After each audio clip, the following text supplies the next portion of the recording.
There are these organizations, like you can tell, there's like they're like when they have an Orwellian name. So the Center for Countering Digital Hate Right. is a total scam organization, because they're like the Ministry of Truth type of thing in Orwell. They're a censorship organization. Yeah. And they organize and they pushed the advertisers to boycott. So we still have some of the boycott is starting to lift, and I think if Trump wins, we'll see probably most of the boycott lift. But if Kamala wins, we'll see that boycott get stronger, and they'll friggin' shut down.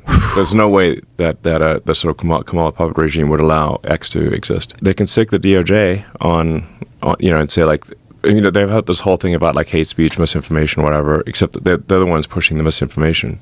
But that doesn't stop them from filing massive, lawsuits and using the DOJ. I mean, the DOJ has, been attacking SpaceX, for example, for not hiring asylum seekers, even though it is legal for SpaceX to hire anyone who is not a permanent resident of the U.S. So we're damned if we do and damned if we don't. There's just an example of what DOJ can do. What SpaceX is considered an advanced weapons technology. So it's covered by international traffic and arms regulations because we make rocket technology that can be used against the United States. It's like if North Korea or Iran got SpaceX rocket technology, they could use that to launch nukes at America. Right. That would be bad. Yeah, that'd be really bad. That'd be really bad. So we're since we are in the most extreme category of weapons technology at SpaceX, under U.S. ITAR law, it is illegal for us to hire anyone who's not a permanent resident, because the presumption is that if they're not a permanent resident, they're going to return to their home country and take the rocket technology with them. So so it's illegal for us to hire anyone who's not not a permanent. They can have a green card or be a citizen. They just have to be a permanent resident of the United States.